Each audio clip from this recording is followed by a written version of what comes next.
پاک نام سے جو بڑا مہربان نہایت رحم ہے۔ آج بات کرتے ہیں کہ حنزہ ویلی کہاں ہے۔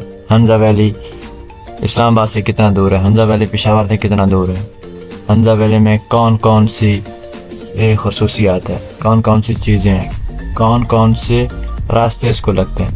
حنزہ ویلی شمالی پاکستان کا ایک علاقہ ہے، اسے وادی حنزہ بھی کہتے ہیں۔ یہ گلگت سے شمال میں نگر کے ساتھ اور شہر ریشم پر واقع ہے۔ اسلام آباد سے 700 کلومیٹر کے فاصلہ ہے۔ شہر ریشم کے کنارے پر واقع یہ وادی سطح سمندر سے 2500 میٹر بلند ہے۔ اسلام آباد سے اس کا راستہ حسن، ابدال، ایبٹ آباد، منسیرہ، تھکاوٹ، بیشام، داسو، چلاس، گلگت سے ہوتا ہوا حنزہ آتا ہے۔ ایک اور راستہ ہے جو منسیرہ سے بالاکوٹ، ناران اور بابو سراپا سے ہوتے ہوئے چلاس کے ساتھ ملتا ہے۔ وادی حنزہ گلگت سے صرف 100 کلومیٹر اور 2 گھنٹے کی مسافت پر ہے۔ راولپنڈی سے جدید آرام دہ پبلک ٹرانسپورٹ گلگت اور حنزہ کے ہر وقت دستیاب ہوتی ہے۔ اسلام آباد سے جہاز کے ذریعے گلگت بھی جایا جا سکتا ہے۔ اگر آپ کے پاس اپنی گاڑی ہے تو اس کے ذریعے بھی آپ سڑک سے آ سکتے ہیں۔ اپنی گاڑی پر ایک دن چلاس یا گلگت آرام کر کے بآسانی حنزہ پہنچا جا سکتا ہے۔ شاہراہ قراقرم جو بہت زیادہ ٹوٹ پھوٹ چکی تھی، اب چلاس سے اوپر مزید چوڑا کر کے کارپیٹ تیار کی جا چکی ہے اور نیچے بیشام والے حصے کی مرمت کا کام بھی تیزی سے کیا جا رہا ہے۔ یہ وادی 7900 مربع کلومیٹر کے رقبے میں پھیلی ہوئی ہے۔ حنزہ میں مقامی راجہ کی حکومت ہوتی تھی جس میں میر آف حنزہ کہا جاتا تھا۔ بھٹو دور میں ریاستی حکومت کے خاتمے کے ساتھ ہی حنزہ میں بھی یہ نظام ختم ہو گیا۔ آج بھی حنزہ میں میر تو ہے مگر صرف اعزازی عہدے کے ساتھ۔ وادی حنزہ گلگت بلتستان کا ایک ضلع ہے جہاں کی زبان پرشسکی ہے جو دنیا کی تنہا اور مشکل زبان سمجھی جاتی ہے، جبکہ واخی اور شینا زبان بھی بولی جاتی ہے۔ عام طور پر حنزہ کو ایک شہر کا نام سمجھا جاتا ہے، جبکہ یہ ایک وادی کا نام ہے جس میں بہت سی چھوٹی چھوٹی وادیاں اور قصبے شامل ہیں۔ وادی 3 علاقوں پر مشتمل ہے۔ ایک پہلی ہے بالائی حنزہ گجال، دوسری ہے مرکزی حنزہ، تیسری ہے لوریل۔ حنزہ کا سب سے اہم شہر علی آباد ہے، جبکہ سیاحت کے لیے اور ارد گرد کے نظاروں کے لیے کریم آباد مشہور ہے۔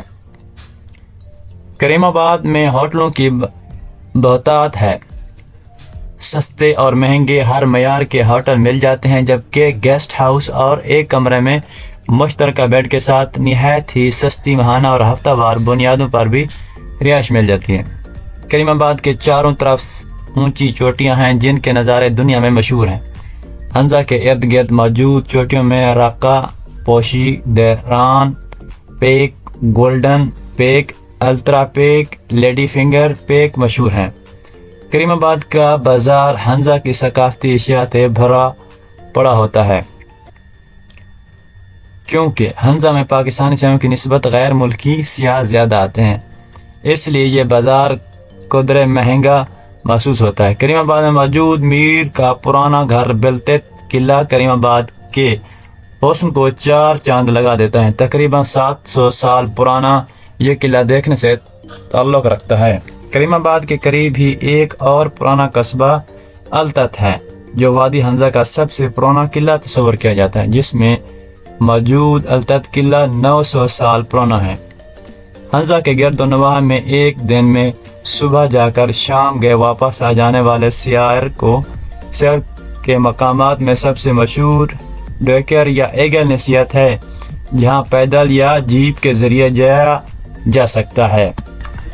یہ جگہ طلوع آفتاب اور غروب آفتاب کے وقت برف پوشی چوٹیوں پر پڑنے والی سورج کی کرنوں کی وجہ سے مشہور ہے۔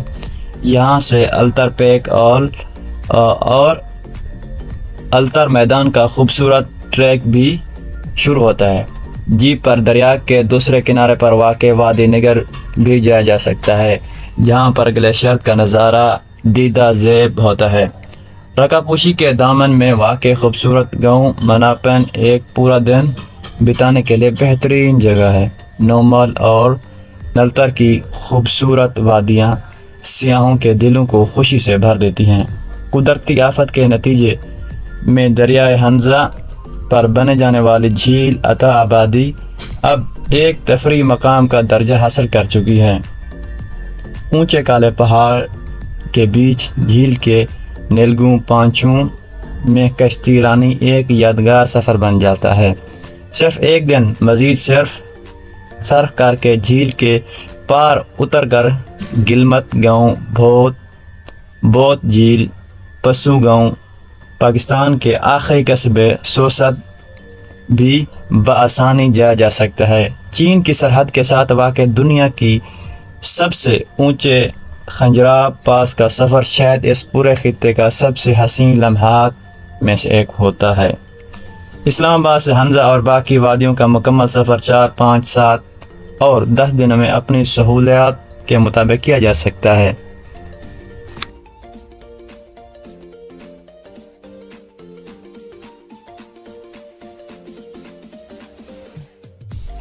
اگر آپ میں سے کوئی بھی ہنزہ جانا چاہتا ہے تو یہ سب سے خوبصورت جگہ ہے۔ پاکستان کی سب سے اچھی جگہ میرے خیال میں یہی ہے۔ اگر آپ میں سے کوئی جانا چاہتا ہے تو جا سکتے ہیں۔ میں تو ضرور کہوں گا آپ جائیں، ایک بار لازم دیکھیں پاکستان کتنا خوبصورت ہے، کیا کیا ہے پاکستان میں۔ ہم غیر ملک بھی جاتے ہیں، ادھر بھی گھوم پھر کے آتے ہیں۔ پاکستان میں ہمیں لازم گھومنا چاہیے کہ ہمارے پاکستان میں کیا ہے، ہمیں یہ پتہ ہونا چاہیے۔ آج کے لیے اتنا ہی کافی۔ اگر آپ کو ہماری یہ ویڈیو اچھی لگی ہو please subscribe, like and share. شکریہ۔